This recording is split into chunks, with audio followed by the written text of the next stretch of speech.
Bonjour à tous, je suis Tristan, votre professeur de français. Aujourd'hui, c'est une vidéo de compréhension orale. Encore une fois, une vidéo de niveau intermédiaire, à peu près, où je vais vous raconter une histoire qui m'est arrivée. D'accord? Cette vidéo, comme d'habitude, sera en 3 parties. La première partie, je vais vous raconter cette histoire et vous allez devoir utiliser seulement vos oreilles pour la compréhension orale. La deuxième partie, ça sera la même, mais cette fois-ci, vous aurez des sous-titres pour pouvoir suivre un petit peu ce que je raconte. Et dans la troisième partie, on va voir le vocabulaire, des mots importants, des mots-clés de cette histoire qui vous permettront peut-être de la comprendre un peu mieux. Quand j'étais petit, comme presque tous les enfants du monde, j'aimais beaucoup regarder des films de Disney, comme Aladdin, La Belle et la Bête, Blanche-Neige. D'accord? Et évidemment, quand j'étais petit, il n'y avait pas Disney+, il n'y avait pas Netflix, il n'y avait même pas de DVD. Quand j'étais petit, on regardait ça sur des cassettes vidéo ou VHS. Les plus jeunes d'entre vous n'ont pas connu ça, je pense. Et en fait, sur ces cassettes, avant le film, il y avait toujours quelques publicités. C'était des publicités pour d'autres films Disney, mais il y avait surtout une publicité, toujours la même, pour le parc Disneyland. Vous savez, il y a un parc Disneyland à Paris. À l'époque, on l'appelait Euro Disney. Et donc, il y avait toujours une pub pour Disneyland au début de ces films Disney. Et cette pub, en fait, elle était très mignonne. C'était une petite fille très mignonne avec des cheveux bouclés qui était avec son grand-père. Et son grand-père lui demandait « À ton avis, j'ai quel âge ?» Et la petite fille, elle répondait « Je sais pas moi, 100 ans, 150 ans… 200 ans. » Et moi, je sais pas pourquoi, mais cette petite fille, je la trouvais complètement bête. Je me disais, mais qu'est-ce qu'elle est stupide celle-là? Comment elle peut croire que son grand-père a 150 ans? Avec mon frère, à chaque fois, on était très condescendants, on se moquait d'elle. On la trouvait vraiment, avec ses petites bouclettes là, on lui trouvait vraiment un air de tête à claque. J'ai un peu honte aujourd'hui de le dire, mais en fait, on était un peu cruel. Donc ça, c'est la première partie de mon histoire. Ensuite, j'avance dans le temps. À peu près 10 ans plus tard, on va dire, j'étais au lycée et à l'époque, j'avais une meilleure amie. Elle s'appelait Élise et on était tout le temps ensemble, on traînait tout le temps ensemble. On était très très proches avec Élise. Je ne sais pas pourquoi, mais un jour, comme ça, je lui ai raconté cette histoire, l'histoire de la petite fille de la pub Disney que je trouvais bête et avec qui j'étais très méchant. Et quand je lui ai raconté cette histoire, j'ai vu Élise, en fait, elle me regardait avec un petit sourire, mais elle ne disait rien. Et en fait, après avoir raconté mon histoire, j'ai compris. Soudain, la vérité m'est apparue. J'ai compris que Élise, en fait, c'était la petite fille de la publicité. En fait, Élise, quand elle était petite, elle avait tourné comme actrice dans la publicité de Disneyland. Et moi, je ne le savais pas. Je m'en étais pas du tout rendu compte, mais des années plus tard, j'étais devenu le meilleur ami de cette petite fille que je détestais, pourtant, quand j'étais petit. Je vais vous raconter une histoire qui m'est arrivée il y a très longtemps, quand j'étais petit. C'est une histoire qui parle un peu du destin, du karma, ou même de l'ironie de la vie. Quand j'étais petit, comme presque tous les enfants du monde, j'aimais beaucoup regarder des films de Disney, comme Aladdin, La Belle et la Bête, Blanche-Neige, d'accord? Et évidemment, quand j'étais petit, il n'y avait pas Disney+, il n'y avait pas Netflix, il n'y avait même pas de DVD. Quand j'étais petit, on regardait ça sur des cassettes vidéo ou VHS. Les plus jeunes d'entre vous n'ont pas connu ça, je pense. Et en fait, sur ces cassettes, avant le film, il y avait toujours quelques publicités. C'était des publicités pour d'autres films Disney, mais il y avait surtout une publicité, toujours la même, pour le parc Disneyland. Vous savez, il y a un parc Disneyland à Paris. À l'époque, on l'appelait Euro Disney. Et donc, il y avait toujours une pub pour Disneyland au début de ces films Disney. Et cette pub, en fait, elle était très mignonne. C'était une petite fille très mignonne avec des cheveux bouclés qui était avec son grand-père. Et son grand-père lui demandait « À ton avis, j'ai quel âge ?» Et la petite fille, elle répondait « Je sais pas moi, 100 ans, 150 ans, 200 ans ?» Et moi, je sais pas pourquoi, mais cette petite fille, je la trouvais complètement bête. Je me disais, mais qu'est-ce qu'elle est stupide celle-là? Comment elle peut croire que son grand-père a 150 ans? Avec mon frère, à chaque fois, on était très condescendants, on se moquait d'elle. On la trouvait vraiment, avec ses petites bouclettes là, on lui trouvait vraiment un air de tête à claque. J'ai un peu honte aujourd'hui de le dire, mais en fait, on était un peu cruel. Donc ça, c'est la première partie de mon histoire. Ensuite, j'avance dans le temps, à peu près 10 ans plus tard, on va dire. J'étais au lycée et à l'époque, j'avais une meilleure amie.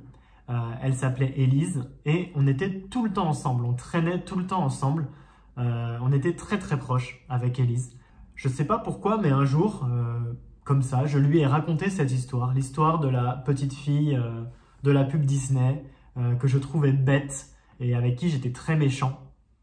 Et quand je lui ai raconté cette histoire, j'ai vu Élise, en fait, elle me regardait avec un petit sourire, mais elle ne disait rien.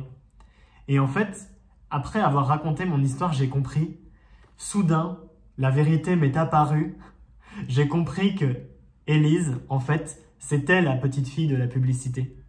En fait, Élise, quand elle était petite, elle avait tourné comme actrice dans la publicité de Disneyland. Et moi, je ne le savais pas. Je m'en étais pas du tout rendu compte, mais des années plus tard, j'étais devenu le meilleur ami de cette petite fille que je détestais pourtant quand j'étais petit. Alors, dans mon histoire, j'ai utilisé plusieurs mots de vocabulaire qui sont très utiles pour pouvoir la comprendre. D'abord, j'ai dit que c'était une histoire qui parlait du destin. Le destin, c'est quand on pense que la vie des gens n'est pas due au hasard. On pense qu'il y a quelque chose, quelque part, qui décide un petit peu du chemin qu'on emprunte pendant la vie. Et ce chemin, on appelle ça le destin. D'accord? Mingyun en chinois. J'ai aussi utilisé le mot karma, qui est un synonyme qui vient plutôt de la philosophie de l'Inde, je crois, mais qui représente un petit peu les bonnes actions qu'on fait ou les mauvaises actions qu'on fait dans la vie. Elles ont une répercussion sur la suite. Ensuite, j'ai parlé du mot la publicité. Une publicité, ça peut être à la télévision, sur Internet ou même dans un journal. C'est tout simplement quelque chose qui fait la promotion d'un produit ou d'un service. D'accord? Guangao, tout simplement. Et ce mot publicité, on peut le raccourcir et souvent on dit la pub. La pub, d'accord? Donc attention, ça n'a pas le même sens que pub en anglais. Ensuite, pour décrire la petite fille, j'ai utilisé l'adjectif bête et l'adjectif stupide. Ces deux adjectifs ont le même sens, ça désigne quelqu'un qui n'est pas très intelligent, d'accord? Quelqu'un qui est bête ou quelqu'un qui est stupide. J'ai aussi dit qu'avec mon frère, on était condescendant. Être condescendant avec quelqu'un, ça veut dire regarder quelqu'un de haut, comme ça. Voilà, c'est ça, être condescendant. Ça ressemble à l'anglais d'ailleurs, condescending.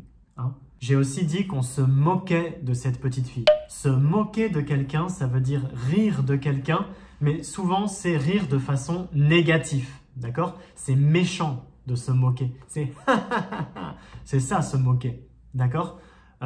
Les Français aiment beaucoup se moquer, n'est-ce pas? L'humour des Français, souvent, c'est de se moquer des autres. J'ai dit que la petite fille, elle avait les cheveux bouclés. Les cheveux bouclés, ça veut dire les cheveux qui font comme ça, d'accord? C'est le contraire des cheveux raides. Hein? Les cheveux raides et les cheveux bouclés. Ensuite, j'ai utilisé un de mes mots préférés, une tête à claque. Une tête à claque. Qu'est-ce que c'est une tête à claque? Ça désigne une personne. Déjà, il faut comprendre ce que c'est une claque. Une claque, c'est a slap, d'accord? Tabazan. Ok? Donc ça, c'est donner une claque à quelqu'un. Une tête à claque, ça désigne une personne qui a une tête, et quand on voit sa tête, on a envie de lui donner des claques. Est-ce que vous connaissez des têtes à claques? Ensuite, j'ai utilisé l'adjectif cruel. Cruel, ça veut dire très méchant. Quelqu'un de très méchant, c'est quelqu'un de cruel. Hein? Tsanuan en chinois, je crois.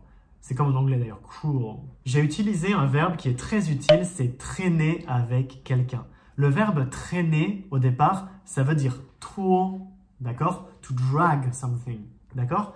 Et traîner, un peu comme en chinois d'ailleurs, ça a pris aussi le sens de tro lala, d'accord?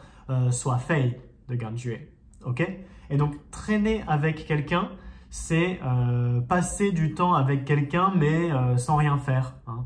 Par exemple, on a traîné dans la rue jusqu'à minuit, ou on a traîné sur mon lit, d'accord? On peut aussi dire j'ai traîné sur Internet. D'accord? Ensuite, j'ai utilisé le verbe se rendre compte. Se rendre compte que ou se rendre compte de, c'est comme réaliser quelque chose. 发现什么. Attention, n'utilisez pas le verbe trouver. Hein. Je ne sais pas pourquoi, souvent, vous utilisez le verbe trouver. Trouver, c'est to find. It's not to find out. Hein. Trouver, c'est 找到一个东西. Okay? Donc, on ne peut pas dire j'ai trouvé que tu étais là. Non, on dit je me suis rendu compte que tu étais là. Et enfin, à la fin, j'ai utilisé l'adjectif ironique. Quelque chose d'ironique, c'est quand dans la vie, il y a des choses qui se passent, qui ne sont... On a l'impression que c'est pas du hasard. On a l'impression que c'est peut-être Dieu ou quelque chose qui se moque de nous. D'accord?